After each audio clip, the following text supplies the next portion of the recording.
حبايب قلبي وحشتوني. النهارده ان شاء الله هنعمل مع بعض الجاكيت الجميل ده. عايزه بس الفت نظركم لحاجه في تعديلات عملتها في الكم عشان بس تتابعي الفيديو معانا للاخر، وكل لحظه وكل دقيقه ماشيه فيها في الفيديو ده بامانه بديكم كل حاجه من عندي بكل حب واخلاص. وبالنسبه لفيديو الورده او بالنسبه للوحده اللي احنا اشتغلنا بيها الجاكيت بتاعنا هسيبها لكم في صندوق الوصف. اتمنى ان الفيديو يعجبكم. السلام عليكم، ازيكم حبايبي؟ عاملين ايه؟ يا رب تكونوا دايما بخير وفي احسن حال. النهارده ان شاء الله هنتعلم مع بعض ازاي نقدر نوصل للوحدات بتاعتنا دي، ونشكل بقى شكل الجاكيت بتاعنا ونوصله مع بعض ازاي بإبرة التنظيف. ده بالنسبه للمقاسات. هنا معايا انا المقاس اللي انا شغلاه، المقاس بتاعي هشتغل مقاس لارج. بالنسبه للباترون هنا معانا اللي احنا هنشتغل عليه، انا هنا حسبت عدد الوحدات اللي احنا اشتغلناها بالنسبه للمقاس اللي هو السمول والميديوم واللارج. ماشي، هيبقوا مقاس واحد. هنعمل كام؟ انا بالنسبه لهم هنا اهوت انا حسبت عدد الوحدات بتاعتي طلعت 63 وحده. انا شغلت ال 63 وحده وجهزتهم خلاص كده معايا، خلاص وحدات بالشكل اللي احنا شايفينه ده كده من غير ما اوصل اي حاجه. كل اللي انا عملته ان انا اشتغلت الوحدات بتاعتي، نضفت عليها بحيث شغلي يبقى نضيف من ورا، وهبدا دلوقتي بقى كمان ان احنا نوصلها بقى مع بعض. اعرفك كمان في الفيديو بتاعنا النهارده ازاي تقدري ان انت توصلي الوصلات بتاعتك وصله واحده بحيث ما نقعدش نقطع كتير في الخيط واحنا بنوصل الشغل بتاعنا. وطريقتنا النهارده جديده ومميزه بطريقه اللي هي ابره التنظيف، سهله جدا جدا، بسيطه، سريعه جدا على فكره، غير خالص ان انت توصلي الوحدات بابره الكروشيه. هنبدا بقى نشتغل ازاي بقى مع بعض. معايا ابره التنظيف بتاعتنا واصله فيها الخيط مجوز بالشكل اللي احنا شايفينه ده. عامله طول قد ايه؟ عامله مسافه طويله جدا، يعني قولي حوالي 1.5 متر معايا الخيط بتاعي. تمام، انا واصله فيها حوالي 1.5 متر من الخيط. ماشي، مجوز بالشكل ده زي ما احنا شايفين. بعد كده هنبدا بقى نجيب وحدتين من الوحدات بتاعتنا كده احنا عايزين نوصلهم مع بعض. في حاجه انا عايزه الفت نظرك فيها بالنسبه للشغل بتاعنا. الوحدات بتاعتنا في جنب منهم من فوق هنا هون هتلاقيه 19 عمود، تمام، وفي جنب فيهم هتلاقيه 21 عمود. فهنعرفهم ازاي بقى عشان ما نقعدش نعد كل شويه. احنا بالنسبه للشغل بتاعنا ما قفلناه في الاخر خالص. بالنسبه لتنظيف الشغل بتاعنا بصوا زي ما اتعلمنا طبعا في الفيديو اللي فات، احنا مش باين اي اثر خالص لنهايه الشغل بتاعي. يعني انا ببص دلوقتي بدور عليه مش واضح لي خالص شكل نهايه الشغل بتاعي. طرف الشغل بتاعي اللي انا خلصت بيه من هنا خلاص ده هيتلاقيه 19 عمود، تمام. فانا لما هاجي هوصل ال 19 عمود في الجنب التاني من دي برضو في نفس المكان اللي هي اللي خلصت الشغل بتاعي فيها ال 19 عمود مع بعض. يعني انا هحط 19 مقابله لل 19، وهسيب ال 21 مقابل ال 21. اول حاجه انا هجيب الوحدتين معايا بالشكل ده كده، تمام. هنبدا نعمل ايه؟ اول حاجه الوحده الاولانيه دي انا هدخل فين؟ في السلسلتين اللي احنا بنسيبهم دايما هنا، دول كنا بنسيبهم فاضيين، هدخل في وسطهم كده بالابره من فوق لتحت، تمام، واسحب الخيط بتاعي منها. وهاجي في الوحده التانية المقابله ليها، يعني دي كده الوحده هي الاولى، الوحده التانية المقابله ليها، وهدخل فيها كده من تحت لفوق بحيث اثبت فيهم الخيط بتاعي. هنسحب الخيط بتاعنا بقى كده، وهسيب مسافه كويسه كده معايا في اول الشغل بتاعي، تمام. دي اللي انا هبدا اثبت بيها. بعد كده ببدا اجيب الخيط بتاعي وبطلع بيه لفوق بالشكل ده كده، وابدا اقوم جايه اخده في الفراغ برضو في نفس الفراغ، واقوم داخله في الفراغ ده وادخل في الفراغ اللي جنبه ده كمان في الفراغات. يعني انا اول مره دخلت في السلاسل، تاني مره دخلت في الفراغات بتاعتنا. بعد كده هطلع بالخيط بتاعي لفوق كده بالشكل ده، وبعد كده هبدا اجي بقى اول عمود، هدخل في اول عمود معايا من فوق وانزل فيه لتحت كده، وبعد كده المقابل بتاعه هاخده من تحت لفوق، واقوم اخده الخيط بتاعي وشداه بالشكل ده، واظبط بقى ايه. هي في الاول خالص هتكون بس مش مظبوطه قوي معاكي، بعد كده مره في التانية هتبداي ايه تظبط معاكي. اخد الخيط بتاعي واطلع بيه لفوق، وارجع ادخل في الوحده اللي على اليمين من فوق، واللي على الشمال هدخل فيها من تحت، في كل عمود المقابل بتاعه العمود التاني في الجنب التاني، وهكذا اطلع بالخيط لفوق وارجع ادخل في الجنب اليمين من فوق، والجنب الشمال ادخل فيها في الغرزه المقابله ليها من تحت، واسحب الشغل بتاعي. وهكذا هشتغل فيها لغايه لما اوصل الوحدتين مع بعض. هكمل الوحدتين بالنظام ده، اطلع بالخيط بتاعي لفوق بالشكل ده، وارجع ادخل من الجنب اليمين من فوق، والجنب الشمال هدخل فيه من تحت لفوق، واسحب الخيط بتاعي. انا كده هنا هكملها خلاص، وصلت الوحدتين ببعض، ما عادش الا اخر واحده خالص اهي على الطرف، اخر عمود معايا هطلع فيه، هدخل فيه من فوق كده اهو بالشكل ده، تمام. اخر عمود معايا اهو، هدخل فيه من فوق واخد المقابل بتاعه من تحت، تمام، واسحب الخيط بتاعي بالشكل ده. هنيجي بقى في اخر واحده هندخل الخيط بتاعي بطلعه لفوق زي ما اتفقنا، واطلع من هو فوق وانا بشتغل من تحته، هدخل في اللي هي الغرزتين الفاضيين بقى اللي هما السلاسل، وادخل فيها برضو في المقابل بتاعها من تحت، تمام. انا بفضل ان احنا نحط حاجتنا كده على الترابيزه قدامنا، ما نشتغلش وهي في ايدينا، عشان اريح الوحدات مقابله لبعض تبقى زي بعضها، ما تلقاش حاجه طالعه لفوق وحاجه نازله لتحت. الافضل ان احنا نحطها قدامنا كده على الترابيزه، تمام. بعد كده هنبدا بقى نجيب الوحدتين التانيين اللي بعدهم اللي عليهم الدور، بعد كده هنبدا نجيبهم زي ما اتفقنا. احنا شغالين الجنب ده ال19، تمام. يبقى انا هشتغل هنا برضو الجنب ده 19 زيها هنا كده، اللي هي هنا 19 قلنا اللي احنا قافلين بيها الشغل بتاعنا في الاخر، تمام. او حابه تعديهم وترتبيهم قدامك مفيش مشكله. انا بالنسبه لي انا عرفتها خلاص بان نهايه الشغل بتاعي هي دي اللي كانت 19 عمود مقابل ل 19 اللي زيها بالظبط بالشكل ده. هبدا اعمل ايه بقى عشان اخد الوحدتين الجداد اهو بنفس الخيط معايا زي ما احنا اتفقنا، لان احنا مطولينه عاملينه حوالي 1.5 متر عشان ياخد معايا العرض كله اللي انا عايزه اشتغله، ومش عايزه اقعد اقطع في الخيط واوصل، تمام. هنيجي هنا هندخل في الغرزه اللي هي بتاعه السلسلتين دي، غرزه السلسلتين اللي معايا دي هدخل فيها من تحت خالص كده زي ما عملنا في اول واحده فوق خالص، تمام. هدخل فيها واسحب فيها الخيط بتاعي، وهاجي في التانية اللي هي هتبقى في المقابل بتاعها وهدخل فيها منين؟ من تحت لفوق. التانية دخلت فيها من فوق لتحت، دي هسحبها من تحت لفوق واسحبها كده، ونشد الخيط بتاعنا بحيث بقى ان انا ايه، انا مش عايزه ارخرخ الخيط معايا في النص بالمنظر ده، لا انا عايزه اشد الخيط بتاعي تمام كده، واشد الشغل بتاعي بحيث انا مش عايزاها يبقى فيه فواصل ما بين الوحدات. وبعد كده هبدا ادخل بالابره من فوق في اللي هو الفراغ اللي ما بين العمودين، تمام، وهطلع بيه في الفراغ اللي ما بين العمودين برضو في النص فوق.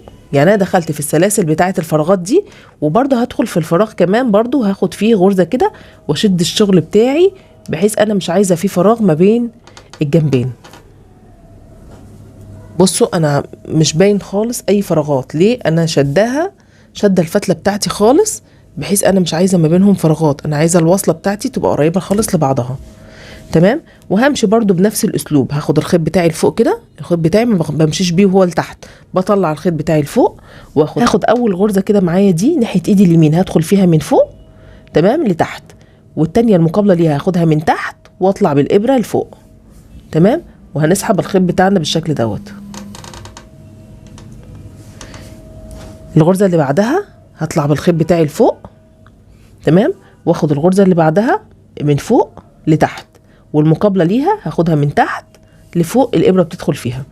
بعد كده بسحب الخيط بتاعي وهبدا اظبط بقى الوحدات بتاعتي، واشد الخيط بتاعي في الاول خالص كده ما بين الوحدات، وهكمل بقى كل الوحدات بتاعتي بنفس النظام ده. الغرزه اللي على اليمين من فوق لتحت، والغرزه اللي على الشمال هدخل فيها من تحت لفوق واسحب الخيط بتاعي، وهكذا هكمل شغل الوحدات بتاعتي بالشكل دوت كده. هوصل بقى ايه، اتفقنا مع بعض في الرسمه بتاعتنا احنا هنشتغل الخط ده، يعني انا دلوقتي بشتغل في الخط ده كده اهو بالعرض ده، يعني انا بوصل الوحدتين دول كده، كل وحدتين بوصلهم في بعض بالشكل ده، الخط ده كده، تمام. كملي معايا بقى كده وهعرفك احنا ليه بنشتغل الخط دوت كده اهو بالعرض. هفضل اشتغل كل الوحدات بتاعتي بالعرض بالمنظر ده، يعني انا دلوقتي هشتغل الوحدتين دول هوصلهم ببعض بالشكل ده هنا، والوحدتين دول هوصلهم ببعض بالشكل ده، كل الوحدات هفضل امشي اوصلهم كل ما اعمل دور. يعني انا اشتغلت الدور الاول اهو، الوحده دي وصلتها في الوحده دي، بعد كده هتاخد كده وهنبدا نجيب تالت واحده معايا بالشكل ده هنا، ماشي. بعد كده هبدا اتاخر واجيب الرابعه جنبها كده، وهفضل شغاله طبعا الخمس وحدات اللي احنا عايزينهم. يعني انا دلوقتي وصلت دول وحدتين، انا هشتغل لغايه لما اجيب 5، وبعد كده اشتغل اللي بعدها لغايه لما اجيب ال5 اللي بعدهم، بحيث ان انا هكمل المربع بتاع الظهر بتاعي بالشكل ده، الظهر بتاعي بالعرض بس، انا مش هشتغل الطول دلوقتي، انا هشتغل العرض بس دلوقتي في الرسمه بتاعتي، العرض بس ده كده بوصله مع بعضه، تمام. يعني انا هوصل دلوقتي ال25 مربع بتوع الظهر دول هوصلهم مع بعض بالعرض، هخلص الوصلات بتاعه ال25 وحده بتاعتي هوصلها في بتاعه الظهر كده بالعرض، وهوريك هنوصل لايه بعد كده، تمام. انا هنا كده خلاص وصلت الخمس ادوار معايا 5 مربعات، 1 2 3 4 5 وصلتهم مع بعض بالعرض زي ما احنا اتفقنا مع بعض كده. انا كده عملت منطقة الظهر كده خلاص كلها معايا تمام. احنا دلوقتي عايزين نعمل ايه بقى؟ احنا الشغل بتاعنا طبعا زي ما احنا متفقين على الوش من فوق. احنا كده اشتغلنا المنطقة بتاعة الظهر اللي احنا قلنا عليها بالشكل ده كده تمام. انا عايزة اشتغل المنطقة دي، هعمل ايه؟ يبقى انا هطلع كده لفوق وهبدأ اشتغل بنفس الاسلوب وبنفس الطريقة اللي انا عايزاها. انا عايزة اوصل الوحدتين دول بالشكل ده اللي هما اللي بالطول كده تمام. برضو انا عايزة اوصلهم ازاي؟ بالعرض كده من ناحية هنا ومن ناحية دي، يعني هوصل في الجنب ده كده وهوصل دي في الجنب ده كده. هشتغل كام واحدة؟ 1 2 3 4 برضو 5، يعني انا هشتغل 5 تانيين بس 2 هنا بس، الاتنين الاولانيين بس، لان انا عندي دي هسيبها فاضية تمام. يعني انا هشتغل كده دول كده ال5 هم قدامنا، هشتغل هوصل في الوحدة الاولى والوحدة التانية واسيب الوحدة التالتة فاضية، وبعد كده اوصل في الوحدة الرابعة والوحدة ال5. هشتغل كده تحت دي 5 وحدات وتحت دي 5 وحدات، وهوريكم برضو الشكل معايا تمام. انا هنا كده خلاص اشتغلت اللي هما الجنب اليمين والجنب الشمال من الوش بتاع الشغل بتاعي زي ما احنا اتفقنا مع بعض. اشتغلت 5 وحدات، 1 2 3 4 5 5 هنا اهو، يعني الجنب ده اخد 10 كمان اهو، والجنب ده اخد كده 10 وحدات. انا احلى حاجة بقى في الشغل ده، انا كل فتلة خيط بتطلع معايا انا بنضف عليها اول باول. هاجي بقى هنا كده سبت اخر فتله معايا اهي عشان اوريكم انا بنضفها بقى ازاي، بعمل الشغل بتاعي ازاي. احلى حاجه ان انت تنضفي على شغلك اول باول عشان حاجتك تبقى ايه خالصه على طول. بدخل تحت فتله الخيط كده من جوه تمام، وبسحب فيها الفتلتين دول كده مع بعض. انا بصراحه ما بحبش اعمل بابره التنظيف، بحس ان كده الشغل بينضف اكتر.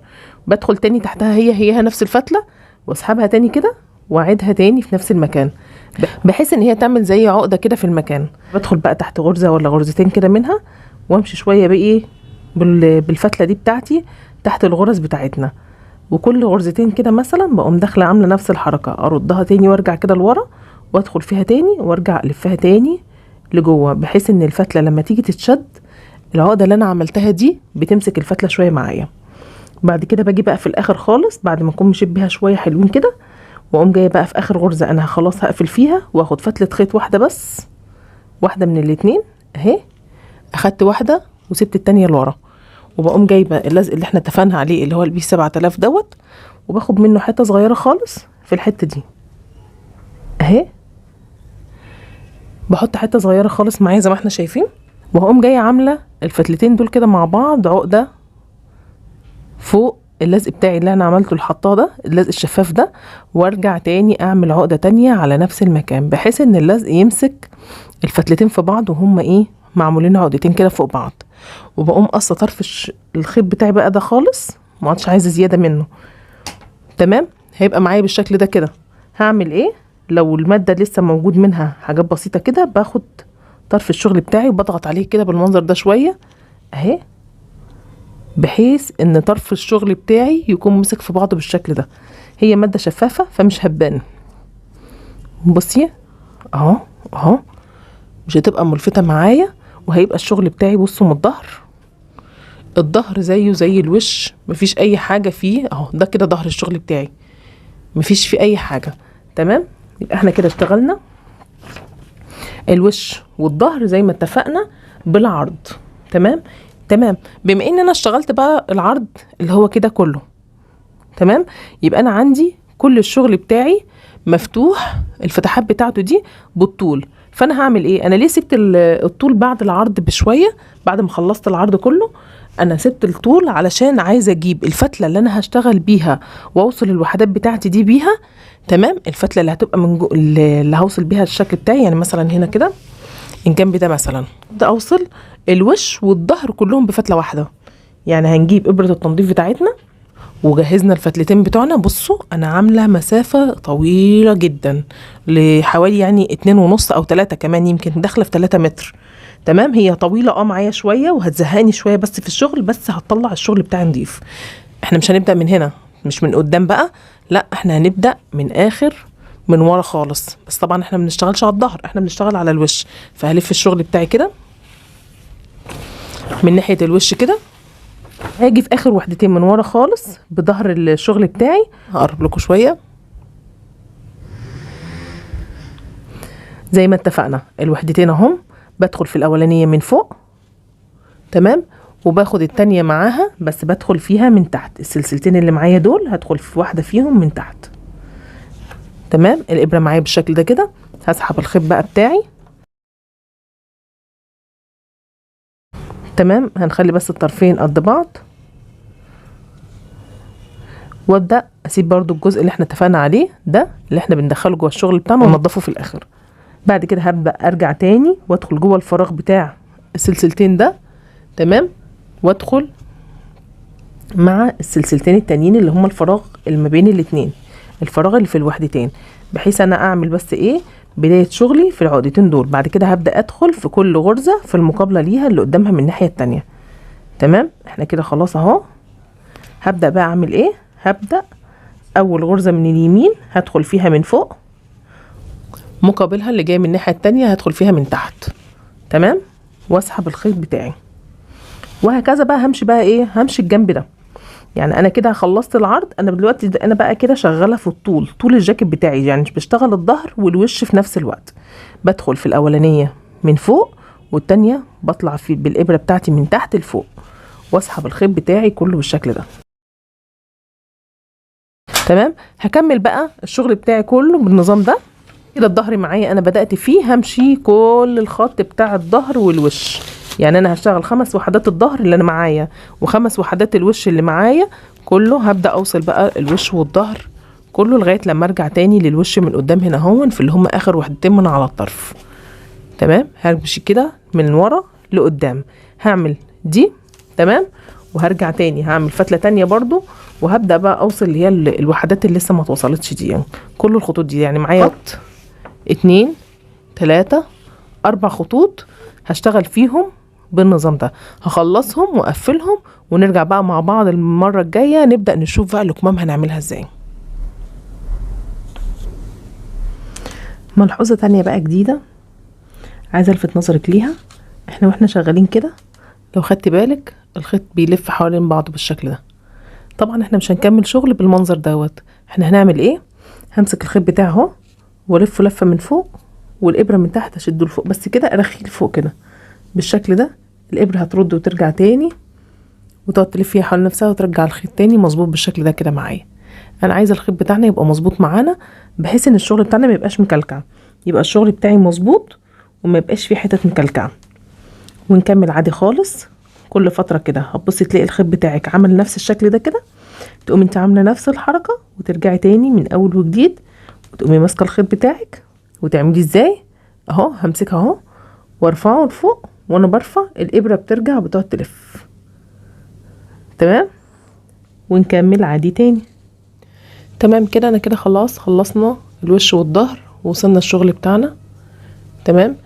في حاجه عايزه الفت نظرك ليها برضو. احنا عايزين لما نيجي نشتغل الوحدات بتاعتنا لازم ما نفوتش اي غرزه، ما نفوتيش اي غرزه ما بين الغرزتين تمام. كل غرزه مقابله للتانية، ولازم تيجي تساوي الطرفين مع بعض عشان شغلك يبقى ماشي خط واحد، ما تبقاش فيه مربعات طالعه ومربعات نازله. بصي احنا عندنا الشغل بتاعنا مظبوط اهو، مفيش مربع طالع عن التاني. ليه؟ ما بفوتش غرزه مقابل التانية. وغير كده كمان انا لما جيت اعمل المربع من على الطرف خالص بقيت اشتغل الغرزه الاخيره اللي هي السلاسل ادخل فيها مقابل السلاسل التانية، فبتظبط الوحده. حتى لو في واحده فلتة معاكي قبل كده بتخليهم الاتنين تحت في الاخر متساويين مع بعض يبقوا خط واحد تمام. هنبدا دلوقتي بقى موضوع الكمام. بصوا انا اللي قابلني بقى بالنسبه لموضوع الكمام، انا كنت طبعا متفقه معاكم زي ما احنا اتفقنا في الاول ان احنا هنشتغل هنا في المقاسات بتاعتنا 3 في الكم بتاعنا تمام. انا لما جيت اشتغل 3 في الكم بتاعنا، 3 طول و3 عرض، لقيت ان هو هيكون الكم مش هيجيب بالحردة الباط اللي انا عايزاها. فحبيت هعمل ايه بقى، نسيب بقى اللي هي دي خلاص، اللي هي احنا كده شغالين هنا جسم الجاكيت بتاعنا من قدام ومن ورا، الوش والظهر بتاعنا تمام. بس الكمام هنا دول كده غلط، دول كده مش هشتغل عليهم تمام. انا هشتغل على ايه بقى، انا هشتغل في الكمام على الشكل ده.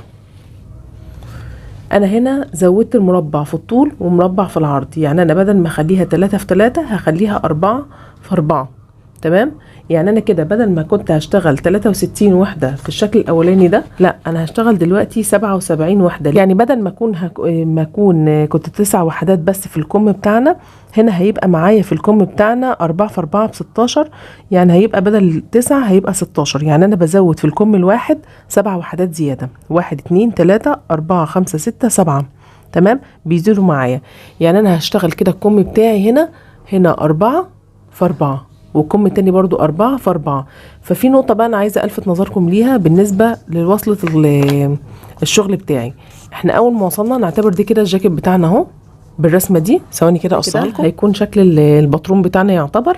تمام، أنا لما أجي أتني الجاكيت بتاعي بالشكل ده كده بالنص، ده كده شكله معايا هيكون بالرسمة دي كده.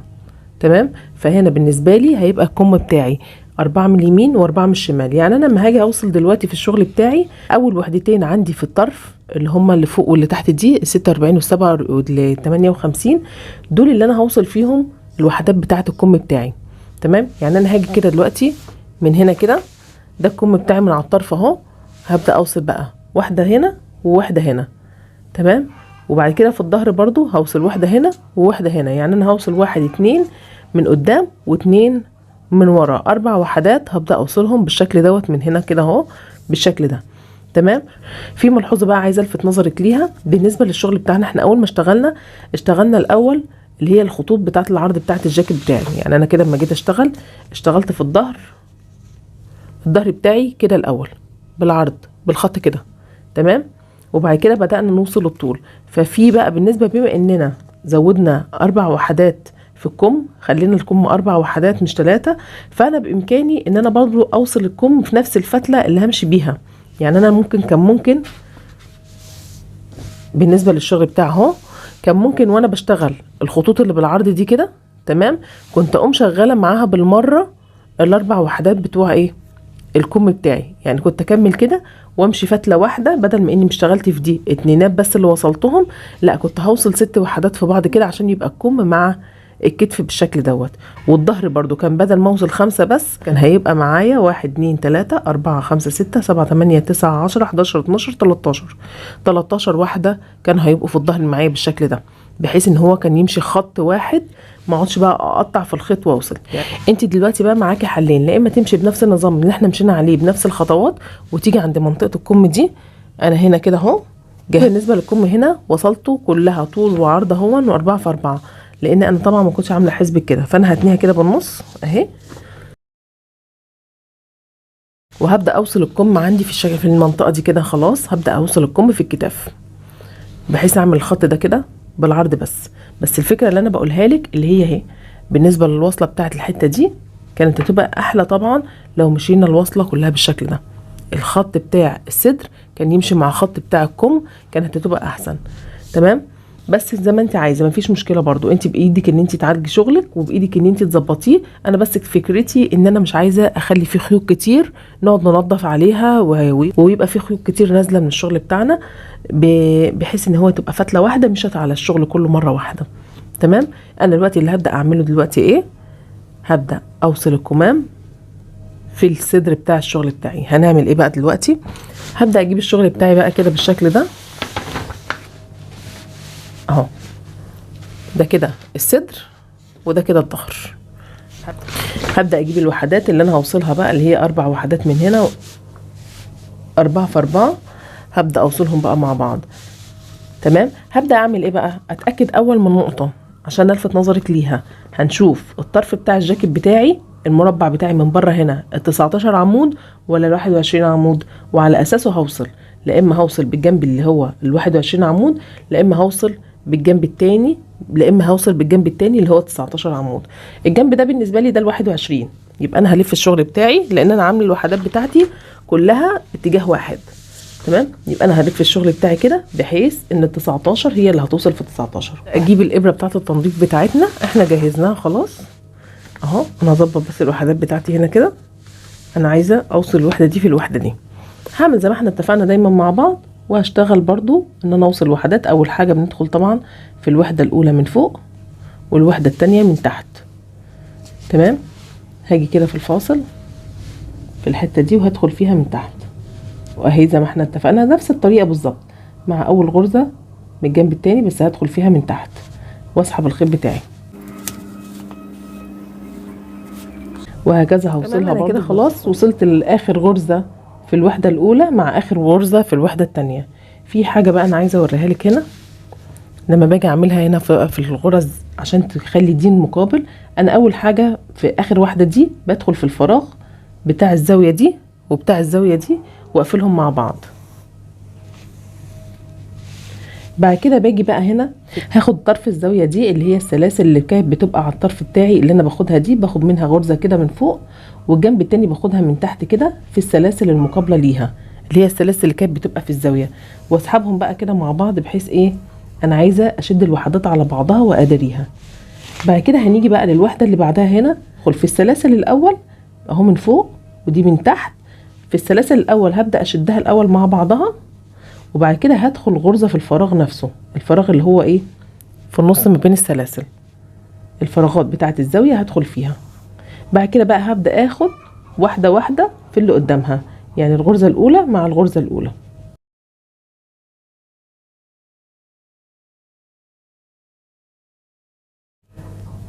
تمام، بحيث ان انا اخلي الخطوط بتاعتي الطول ماشي مع العرض بالشكل ده اهو، بالشكل ده كده، خط الطول وخط العرض متساوي مع بعضه، ولا في واحده طالعه عن التانية ولا مربع طالع بعيد عن التاني، المربعات كلها ماشيه مع بعضها حدود واحده. هكمل انا بقى كده، بقيت وصلت الكم ده وهوصل الكم التاني. تمام، احنا كده بالنسبه لنا خلاص خلصنا كل الجاكيت بتاعنا، حتى الكمام كمان ركبناها بالشكل اللي احنا شايفينه ده. هنبدأ بقى نوصل الوش في الظهر، احنا كده خلاص خلصنا كله، دي الوش، وش الشغل بتاعي، وده ظهر الشغل بتاعي. تمام، هنبدأ نعمل ايه بقى؟ عايزين نبدأ نقفل الجناب، يعني انا عايز اقفل الكم من هنا وجنب الجاكيت من هنا اهو، الجنب من هنا والكم من تحت. هعمل ايه؟ لا اما هنبدأ من عند الجاكيت من تحت خالص، لا اما هنبدأ من طرف الكم من تحت خالص. تمام، هنجيب طرف الجاكيت من عند الكم او من عند الطرف الشغل من تحت خالص كده، هنلف الشغل. انا عموما هشتغله من تحت، دي كمام كده معايا هنا، انا عايز اشتغل الوحدتين دول كده بتوع الطرف بتاع الجاكيت من تحت مع بعض كده، الوحدتين هركبهم مع بعض. هجيب ابرة التنظيف معايا وهبدأ اوصل زي ما اتفقنا، باخد في السلسلة اول واحدة من فوق والسلسلة التانية هاخدها من تحت، وابدا بقى اشد الخيط بتاعي زي ما احنا اتفقنا. بنعمل الخيط بتاعنا طويل بحيث ان انا ما اقعدش اعمل وصلات خيط ويقعد يفك مني، لا عشان شغلي يبقى نظيف، يبقى فتله واحده بس كده هي اللي بتشتغل مره واحده. تمام، اخد الخيط لفوق وهرجع اخد تاني في الفراغات بتاعه السلاسل. تمام، ونشد الشغل بتاعنا كده في الاول نظبطهم مع بعض. بعد كده هبدا اشتغل بقى عادي زي ما احنا اشتغلنا بقيه الجاكيت مع بعض. هندخل في اول غرزه من فوق، وتاني غرزة المقابلة ليها من قدامها من تحت لفوق، واقوم سحبة الخيط بتاعي. همشي بقى كله كده لغاية لما الف الجاكيت بتاعه اهو. انا كده بدأت من تحت خالص، دي الكم بتاعه اهو، ده كده الكم، وده كده ايه، دي الشغل بتاعي او طرف الجاكيت من تحت خالص، طرف الجاكيت من تحت خالص. هبدأ امشي بقى كده اهو، عشان بس انا عايزة افردهم قدام بعض. همشي كده وارجع امشي على الكم من الجنب تحت خالص هنا كده. تمام، هعمل كده، هعمل الجنب ده لغايه الكم من الطرف، وهعمل برضو الجنب التاني من تحت كده اهوت لفوق، همشي برضو على الجاكيت من الجنب. طبعا عشان احنا الجنبين خلاص بدأوا يتوصلوا مع بعض، فمش بسهوله طبعا ان احنا نقدر نفرد الوحدتين قدام بعض، بس على قد ما تقدري وانتي ماسكاهم في ايدك كده، حطي ايدك من تحت فرديها بحيث ان الوحدتين يبقوا مفرودين من الحته اللي انا بشتغل فيها، عشان تبقى مشدوده، ما يبقاش في ايه حته عاليه ولا حته واطيه. نحاول نظبطهم قدام بعض. وبكده وصلنا الجاكيت بتاعنا جميل، تحفه تحفه بجد بجد، جميل جدا، عاجبني قوي. هنبدا بقى نعمل ايه دلوقتي؟ هنبدا نشتغل الفريز اللي هو اللي على الطرف تحت خالص. فهعمل ايه؟ الجاكيت معايا اهو، تمام، ده وش الجاكيت وده ظهر الجاكيت.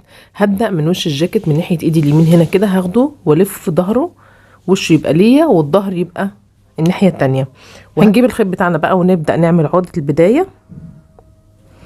بعد كده هنيجي فوق اول عمود هنا في اخر المربع هنا معايا اهو، فوق اول عمود فيهم، اول عمود ده هبدا اطلع فوقيه ونبدا نكون فيه، نوصل الخيط بتاعنا. هنبدا نوصل الخيط بتاعنا فيه، نسحبه كده من الغرزه اللي معايا دي، ونشد الفتلة دي ونبدأ نطلع. اول حاجة معايا هنطلع بسلسلتين، 1 2 لفة خيط. هاجي بقى كل عمود هيقابلني في الشغل بتاعي ده هطلع فوقيه بعمود، كل عمود ماشية معايا فيه كده هطلع فوقيه بعمود واحد، لفة خيط وادخل اللي بعده عمود، لفة خيط اللي بعده عمود. همشي كل طرف الشغل بتاعي من تحت خالص كده، فوق كل عمود يقابلني هدخل فوقيه بعمود. هكمل الوحدة دي كده، همشي كلها عمدان. اجيلك عند الفاصل ونشوف هنعملها ازاي مع بعض. تمام، احنا كده خلاص خلصنا كل العمدان اللي عندي، مشيت الصف كله، كل عمود فوقيه عمود. هنيجي هنا بقى في الفراغ، الحتة بتاعت السلاسل اللي كانت بتبقى فاضية هحط في الفراغ دوت عمود. بعد كده هاجي في الفراغ اللي بعده دوت وهحط فيه اللي هو الحته بقى الفاصل اللي في النص اللي ما بين العمودين هنا كده، اللي انا واصلها بالخيط الخياطه دي هدخل فيها برضو واحط فيها عمود. بعد كده هاجي في الفراغ اللي بعده واحط فيها برضو كده هنا عمود. بعد كده هنيجي بقى هنكمل عادي خالص، كل عمود هيقابلني وهدخل فوقيه بعمود، كل عمود يقابلني همشي فوقيه بعمود واحد. يعني انا همشي دلوقتي كده ازاي؟ انا بدأت من هنا خلاص، بدأت من هنا تمام، همشي لف داير ما يدور كده لغاية لما اوصل للطرف التاني اللي هو طرف الجاكيت من الجنب التاني. تمام، همشي كل الصفة دي، كل عمود يقابلني هنطلع فوقيه بعمود، والفراغ فوقيه عمود، والفاصل في النص عمود، والفراغ التاني عمود، بحيث اللي هي الحتة الفاصلة اللي ما بين كل واحدة والتانية فيها 3 عمدان ممكن هيتحطوا معايا. وبعد كده هنشوف هنعمل كده. خلصت خلاص الشغل بتاع الدور ده كله. بالتالي بس ايه، انا حبيت الفت نظرك بس الحاجه في اخر الشغل، انا كده اشتغلت فوق اخر عمود خلاص. تمام، لسه معايا الفراغ دوت عامل معايا مساحه لبره، هاخد لفه خيط وهعمل جواها عمود. تمام، بس انا مش عايزه اعملها عمود عايم كده بره، لا انا هاخد لفه خيط وهدخل جوه السلسله نفسها واخد لفه خيط واطلع اكون العمود جوه السلسله، مش هكونها بره السلسله عشان تظبط معايا طرف الشغل بتاعي يبقى ماشي كله مستوى واحد. بعد كده هنبدا نطلع 3 سلاسل، 1 2 3، وهنلف الشغل بقى الجنب التاني ونبدأ نطلع بقى الدور الجديد معايا. هنطلع الدور الجديد ازاي؟ هاخد لفة خيط، المفروض احنا كنا هنمشي عمدان، لا انا مش همشي عمود، انا همشي عمود امامي وعمود خلفي. هشتغل غرزة البليسيه. اول واحد هنشتغل عمود امامي، هدخل ما بين العمودين الاولانيين واخد العمود التاني ده كده لقدام الابرة، وبعد كده هاخد لفة خيط واطلع اقفلهم مع بعض بغرزة عمود، لفة خيط وهدخل ما بين العمودين وهعمله عمود خلفي.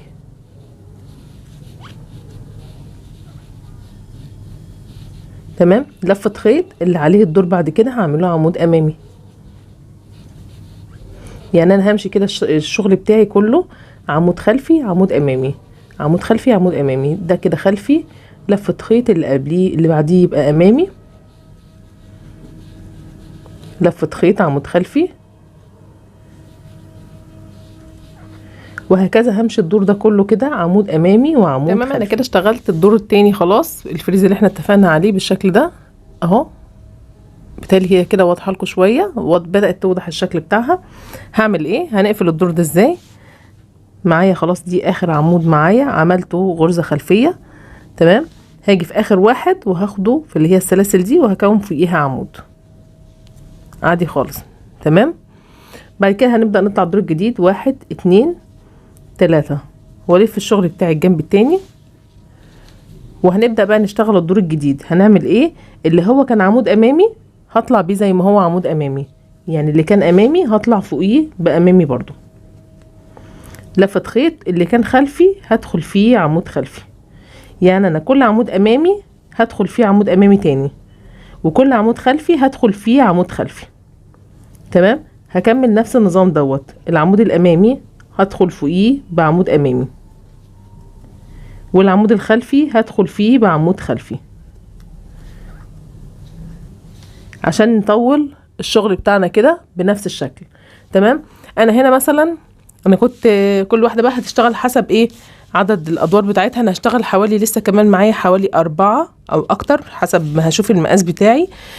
انا عايزة الطول بتاعي هيكون حوالي 60. تمام، انا بما ان عايزة الطول 60 فانا هشتغل فوق الدورين اللي انا اشتغلتهم دول هشتغل كمان 4 أو 5 حسب ما انا هشوف، هقيس بعدها وهشوف المقاس معايا هيوصل لفين. هكمل انا بقى كده بنفس النظام، كل عمود امامي هطلع فوق بامامي، وكل عمود خلفي هدخل في عليه بعمود خلفي، وهكمل هشتغل كده 4 صفوف بالشكل دوت. هكملهم واوريكم شكل الفريز ده هيبقى ازاي. تمام، انا هنا كده خلاص خلصنا الفريز بتاع الطرف بتاع الجاكيت بتاعنا من تحت خالص، الشكل من تحت اهو. تمام. عملنا كام دور؟ 1 2 3 4 5 6 7. عملنا 7. تمام. هنبدأ نشتغل ايه دلوقتي؟ انا خلاص قفلت اهو الجنبين الشكل زي ما احنا شايفينه كده. بعد كده هنبدأ دلوقتي بقى نشتغل في ايه؟ في الكم. الكم بالنسبة لي انا اشتغلت الكم ده اهو، حبيت اوريكم الشكل بتاعه. الشكل ده كده معايا في الكم. هشتغل برضو غرزة امامية وغرزة خلفية، بس هنعمل عملية تناقص، لان زي ما احنا شايفين الفرق ما بين الكم ده والكم ده. الكم واسع جدا، مساحته كبيرة زي ما احنا شايفين الفرق. الكم هنا واسع كبير وعريض. تمام. فاحنا مش هنسيبه طبعا بالعرض ده وهنشتغل عليه، لا احنا عايزين نحاول نلمه بحيث نعمل الاسورة تبقى مقاسها صغير بالشكل ده كده. هنبدأ بقى في الكم بتاعنا. هنعمل ايه؟ من على الوش كده، احنا شغالين المرة دي من على الوش اهو. تمام. وهبدأ ادخل في اللي هي مثلا السلسلة اللي قبل الفاصل.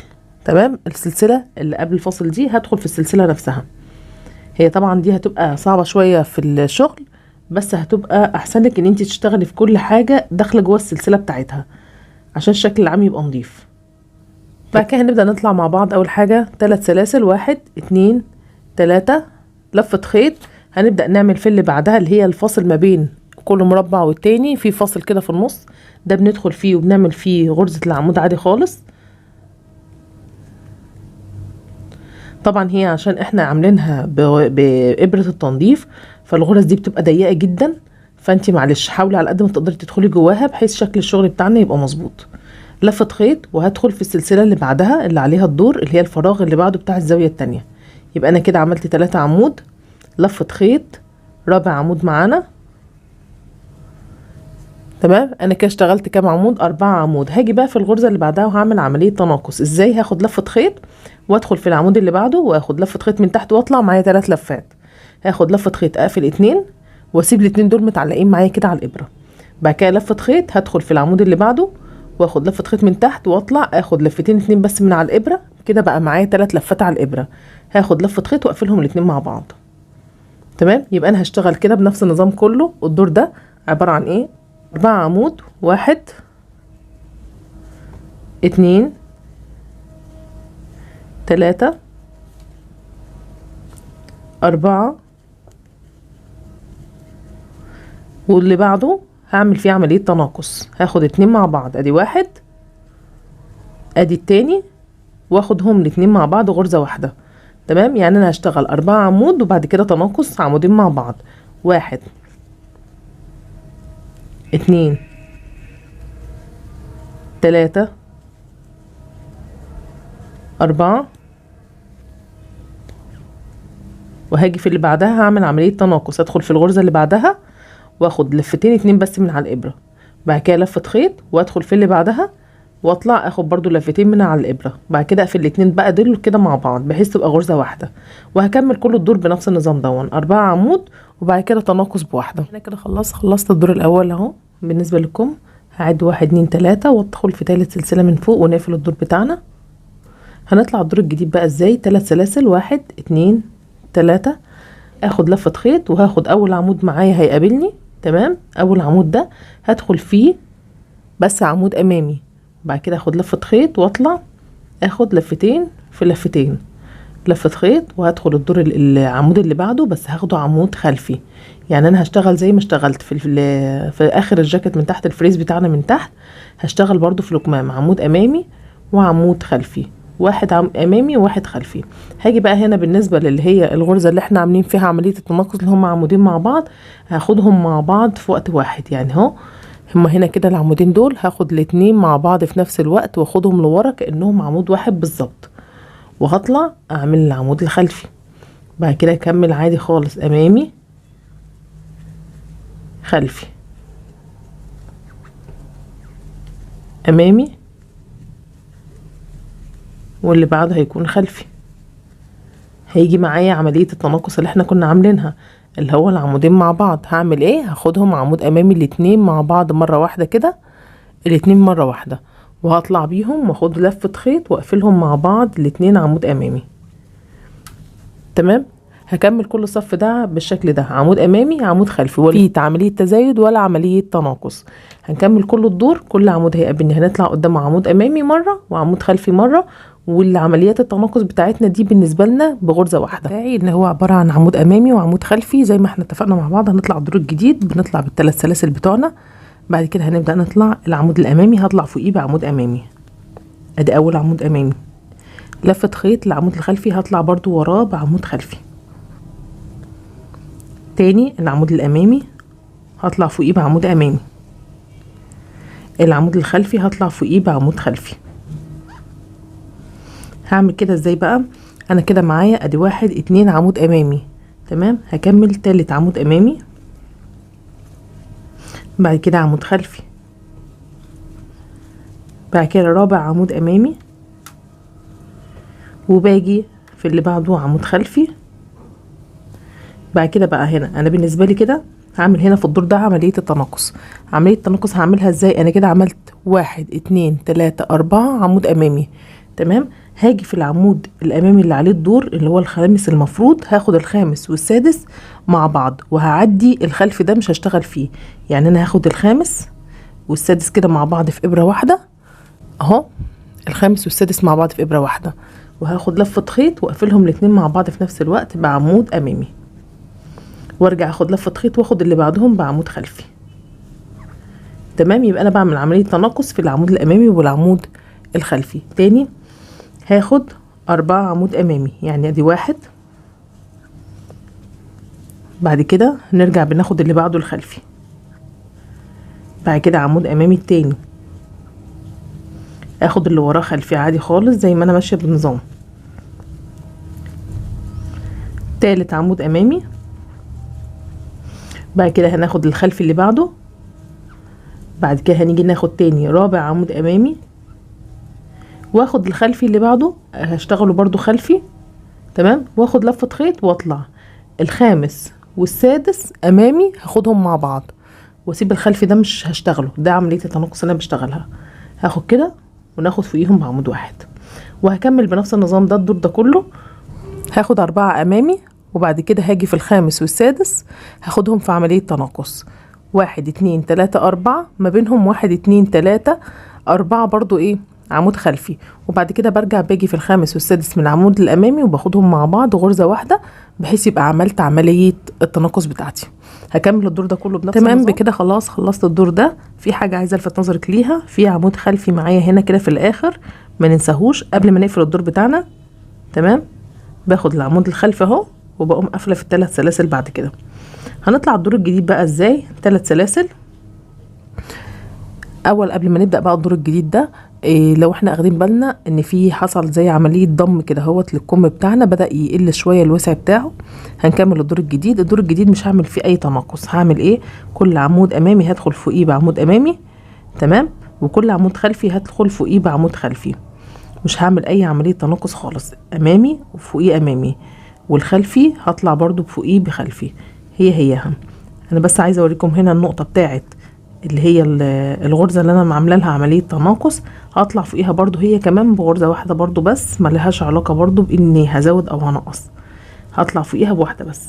ده كده رابع عمود امامي معايا قبل ما كنت اعمل عمليه التناقص.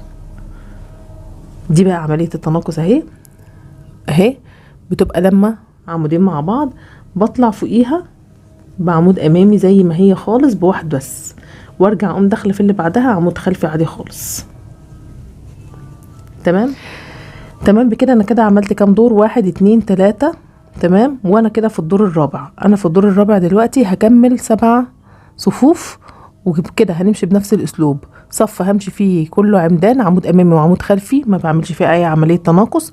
والصف اللي بعده بعمل فيه عمليه التناقص اللي هي كل 4 عمود امامي، الخامس والسادس بيكونوا فيهم غرزه تناقص. هعمل 7 ادوار. نرجع تاني ونشوف شكل الكم بتاعنا هيكون ازاي. تمام انا كده خلاص خلصت معاكم الكم زي ما احنا اتفقنا اهو. الاسوره صغرت خالص اهي من الوسع اللي كان عرض الاربع وحدات، بقت يا دوبك الفتحه على قد الايد، حاجه بسيطه اهيت. اللي عايز بقى يضايق اكتر من كده هيعمل نفس النظام، هيمشي برضو دور تناقص ودور شغل عادي خالص، مفيش اي تناقص، مره ومره. جينا في اخر صفين معانا ما عملناش فيهم اي تناقص خالص، علشان بس الشكل يبدا يتشد معايا كده لقدام ويتعدل مع بعضه، ما يبقاش كله مقوس لقدام. هنبدا بقى دلوقتي نشتغل فين؟ هنشتغل شكل الفريز اللي هو على الصدر. هنبدا نجيب بقى الخيط بتاعنا. هانت قربنا نخلص خلاص، ما عادش الا منطقه الصدر دي بس هناخدها، وبعد كده يبقى ايه الجاكيت بتاعنا الجميل بدا يظهر ويبان كده وشكله طعمته كده ايه، هنشوفه بس في الاخر. هنبدا نجيب بقى معايا الشغل بتاعه اهو، الجاكيت اهو زي ما احنا شايفين مع بعض، الكمين اهو تمام، وده الجاكيت من قدام اهو اهو مش جاكيت من قدام. هنيجي في الطرف ده من تحت كده وهبدا اشتغل فيه ايه. هنبدا نجيب اول العمود من تحت خالص ده، وهندخل فيه بالابره بتاعتنا نركب الخيط. بعد كده هنبدا نطلع بسلسلتين، 1 2 لفه خيط، وهندخل فين بقى؟ احنا هنا كده عندنا في الجناب دي جناب العمود، جنب العمود تمام. انا هدخل في جنب العمود كده اللي هي الحته اللي من الجنب، يعني ده جنب العمود، بصوا معايا جنب العمود من الجنب اهو. هدخل في العمود من الجنب هنا كده، العمود ده هدخل فيه من الجنب هنا كده، وهكون فيه غرزة عمود. هاخد لفتين، لفة خيط لفتين تمام، لفة خيط. وهنيجي بقى فين؟ الجزء اللي ما بين العمودين، اللي هو الفواصل اللي ما بين العمودين، الحتة اللي هي تبقى ايه بداية الدور ونهايته، وادخل فيها برضو بعمود، لفة خيط وادخل في العمود من الجنب بعمود. عمود هنحط عمود تمام، وما بين العمودين هحط عمود.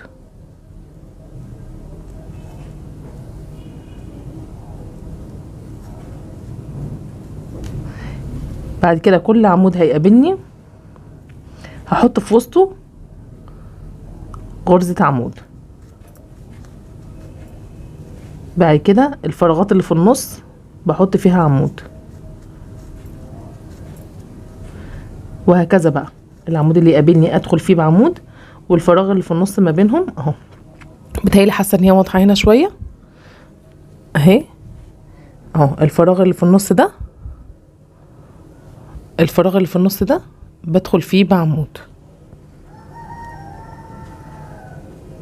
لفة خيط. العمود نفسه اهو، العمود نفسه اهو، الفراغ بتاع العمود نفسه اهو هدخل فيه بعمود،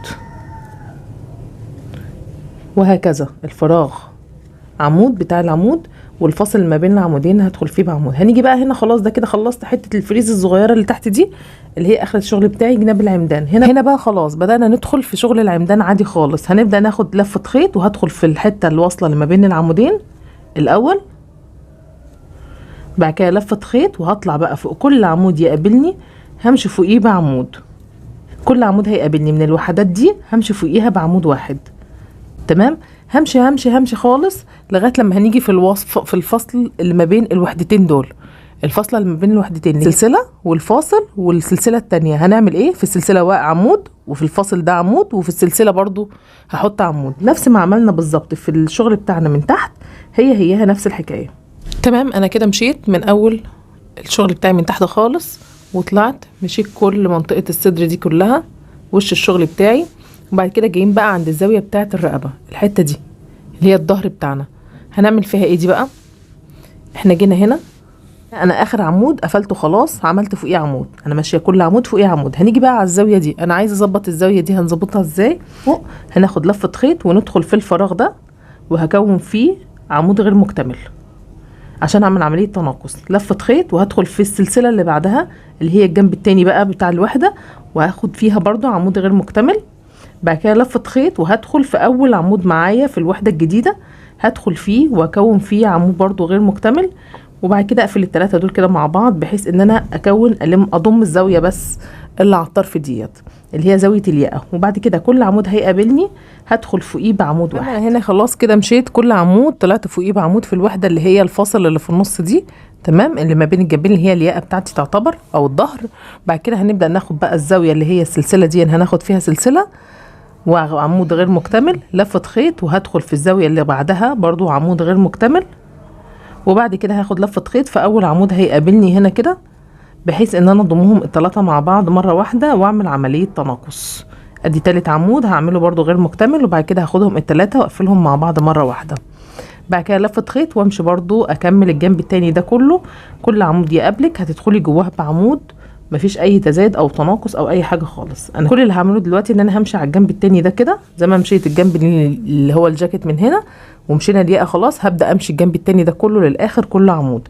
بعد كده هرجع معاكم ونشوف هنعمل ايه مع بعض. انا هنا خلاص وصلت لاخر الشغل بتاعي الطرف التاني تمام من الجاكيت. هعمل ايه؟ انا حاسه ان هي واضحه هنا شويه في حكايه اللي هي الغرز الاماميه والخلفيه. هنا العمود اهو، بدخل في العمود نفسه مره لفة خيط وادخل ما بين العمودين مرة. انا حبيت اصور لكم الحتة دي لان حسيتها واضحة هنا واسعة شوية بين الغرز بتاعتها عن الجنب التاني. بدخل في العمود مرة من الجنب وما بين العمودين ده كده في النص مرة، علشان يبقى في النص ما بين العمودين كمان عمود. العمود اهي مرة اخر حاجة، ودي كده اخر جزئية اللي هي اخر سلسلة تحت خالص معايا على الطرف، هدخل فيها واكون فيها اخر غرزة عمود معايا. بس نحاول بس ندخلها لجوه شويه كده بحيث ما تبقاش على طرف الشغل. تمام خلاص خلصنا الجنب ده، هناخد سلسلتين تمام ونلف الشغل بتاعنا الجنب التاني، وهاجي الدور ده هشتغل عمود امامي، ده تاني دور كده بالنسبه لي، عمود امامي عمود خلفي زي ما اشتغلت في الشغل بتاعي من تحت خالص في اخر الجاكيت من تحت.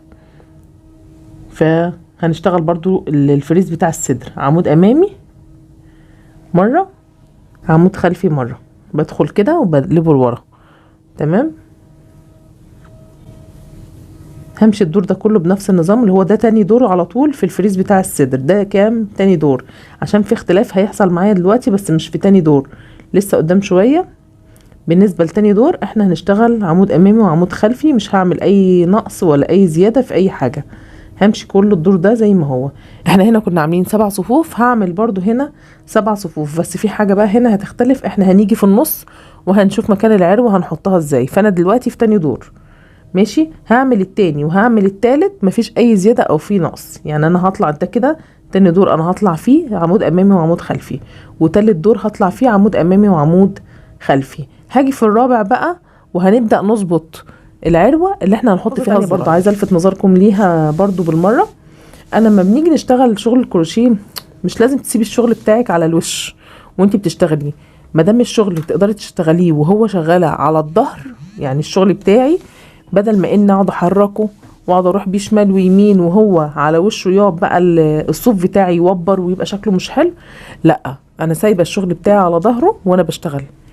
يعني انا في الفريز ده مش محتاجه وش من ظهر، انا كده كده الشغل معايا انا بجيب اتجاهه، فالوش ده بحفظه جوه كده الشغل بتاعي بحيث ان الظهر هو اللي يبقى مع عمليه الاحتكاك بقى ايه، سواء في الهدوم، سواء في الترابيزه انت بتشتغل عليها، في اي حاجه حواليكي، بحيث ان الظهر لو اي حاجه حصلت تحصل في الظهر، لكن وش الشغل بتاعي يبقى لسه بزهوته ونضيف ما يبقاش فيه اي مشكله.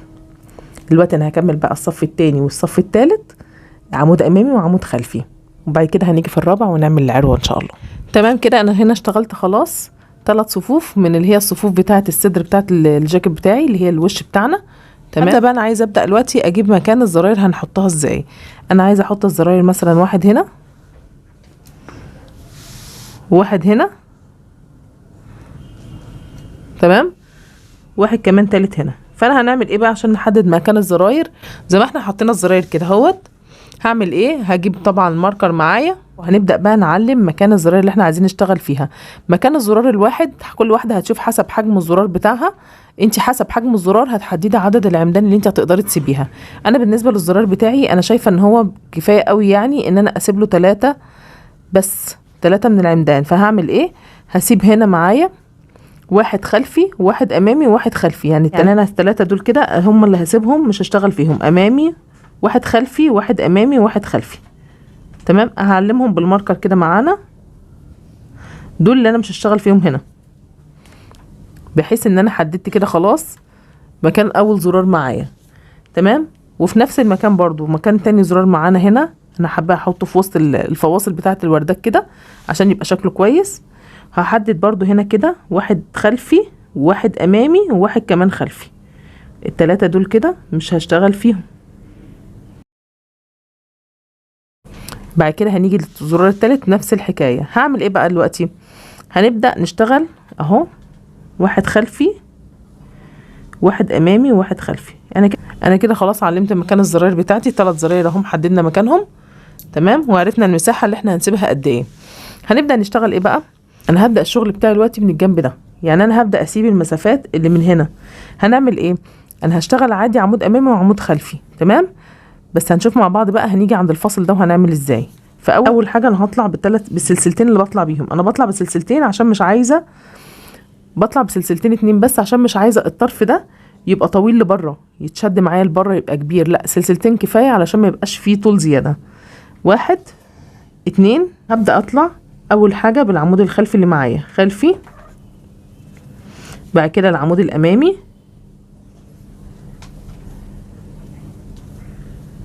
بعد كده العمود الخلفي. انا بالنسبه لي دلوقتي امامي، هو بالنسبه للشغل بتاع وش الشغل بتاعي طبعا بيختلف لان احنا بنلف رايح جاي.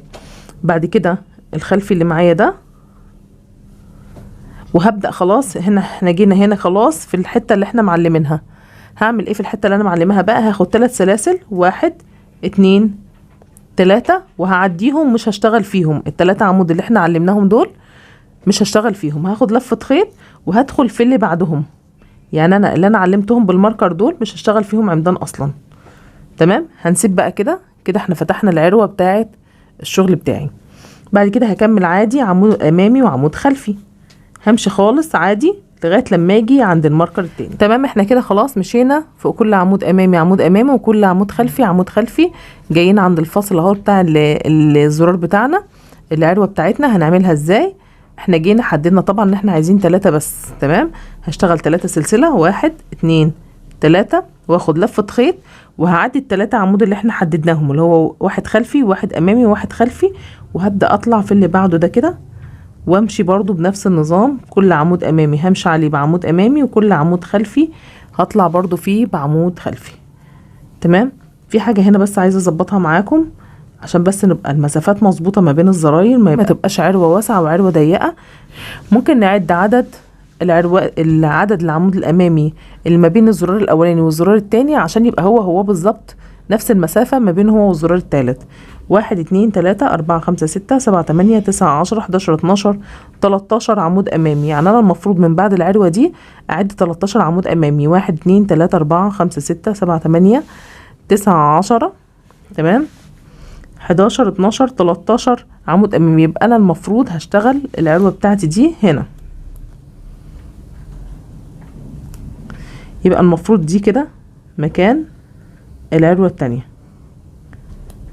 عشان يبقى المسافات ما بين الزراير تبقى زي بعضها، ما يبقاش زرار قريب عن التاني.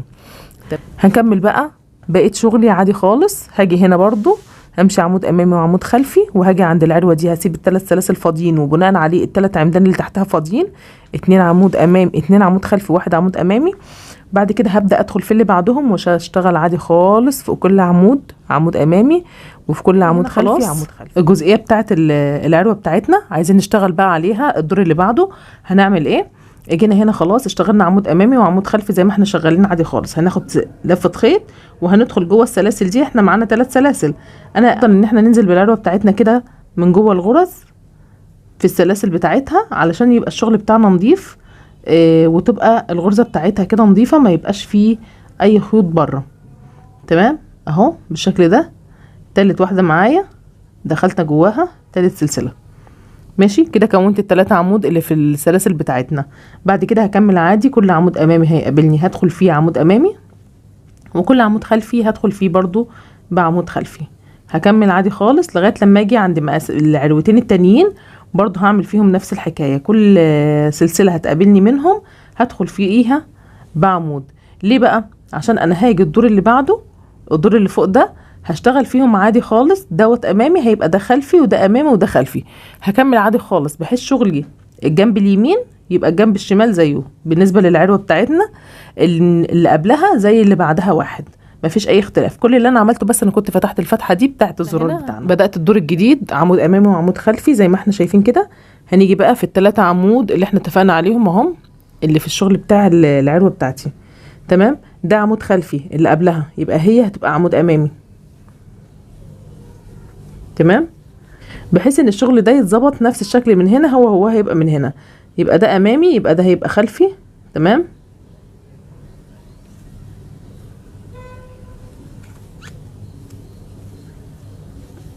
بعد كده دوت امامي، ويبقى كده خلاص انا هشتغل كله مظبوط مع بعضه. هرجع تاني اهو، هبص تلاقي اللي عليه الدور خلفي عادي خالص، همشي بقى كله عادي خالص كده، مش هعمل اي حاجة مختلفة، همشي فوق كل عمود امامي امامي وكل واحد خلفي خلفي. المهم ان انا جيت عند الحتة اهي بتاعت العروة، انا كده خلاص عملتها ورسلنا العروة بتاعتنا خلاص اهي. تمام، خلاص كده بقى، خلاص ما فيش الدور ده والدور اللي بعده ما فيهوش اي حاجة، كل عمود امامي هيقابلني هدخل فيه امامي، كل عمود خلفي هدخل فيه عمود خلفي. ومعلش استحملوني يا جماعة، انا كل ما افتكر حاجة ببقى حابة اصور لكم كل التفاصيل، ومعلش اعذروني، انا بكون حابه اوريكم كل التفاصيل بالظبط اللي انا بعملها. يعني انا كان ممكن امشي عليها بما اني قلتها قبل كده، لكن ما حبيتش كده، انا حبيت ان انا اوريكم بالظبط انا بعملها ازاي على قد ما اقدر. يا رب بس اكون موضحه لكم كل خطوه. هكمل الصفين دول وارجع لكم تاني نركب الزراير. هنبدا بقى نحدد كده مكان العروه بتاعتنا بالشكل ده اهو، خلاص. ونبدا بقى نثبت. معايا انا هثبتهم بالابره والخيط، ابره والخيط العاديين خالص، وهنبدا نثبت الشغل بتاعنا الزراير بتاعتنا بالشكل ده. انت عايزه تثبتيهم بقى بخيوط الكروشيه نفسها مفيش مشكله، بالخيوط الصوف. بس انا شايفه اللي هي بابره الكروشيه هتبقى احسن، بالابره العاديه والخيط العادي هتبقى احسن. تمام، هثبت كده بقى. معايا الثلاث زراير هيبقوا بالنظام دوت، هنثبتهم مع بعض. خلاص ركبنا الزراير بالشكل الجميل اللي احنا شايفينه ده كده، ركبنا الزراير بتاعتنا الحمد لله، تمت المهمة، خلصنا الجاكيت. يا رب اكون قادرة اوصل لكم فكرة المشروع بتاعنا ده النهاردة. انا بصراحة لأول مرة اشرح لحد ازاي يقدر ينفذ الجاكيت بتاعه. تمام، يا رب اكون قدرت اوصل لكم الفكرة صح، واكون عرفت اقول لكم ازاي نقدر ننفذ جاكيت جميل زي دوت. ايه رأيكم بقى في بأمانة؟ انا عايزة اسمع رأيكم بصراحة. اهو الجاكيت تحفة تحفة بصراحة، بأمانة عاجبني جدا، انا بصراحة فرحانة بيه. يا رب يكون عاجبكم كده زي ما هو عاجبني. تمام، اصوره لكم برضو بصور اوضح من كده، وعايزة اسمع بقى رأيكم في الكومنتات الحلوة بتاعتكم. يلا اجري بسرعة على الكومنتات، ويا ريت تعملوا لي اللايك الجميل كده الجامد ده اللي بيرفع من الفيديو بتاعنا. فرحوني بقى يا جماعة، فرحوني، علشان انا بصراحة بحاول اعمل اقصى ما عندي بصراحة، عشان عايزة اعمل لكم احسن شغل واحسن حاجة، وبحاول ان انا ما اعديش اي خطوة غير لما بعرفكم بيها، عشان ما يعديش عليكي اي تفصيلة من الحاجة اللي احنا بنعملها. ايه رأيكم بقى؟ اتمنى اشتراك اللي لسه بقى مشتركش معانا في القناة، واتمنى تفعيل الجرس عشان يوصلكم كل جديد من قناة افكار موري. مستنية كومنتاتكم الحلوة اللي بتشجعني دايما، وكمان لايكاتكم الجميلة، ويا ريت لو تشاركوا الفيديو ده بقى مع اصدقائكم وحبايبكم عشان قناتنا تكبر بيكم، ويترككم في رعاية الله. كان معكم سمر من قناة افكار موري، مع السلامة.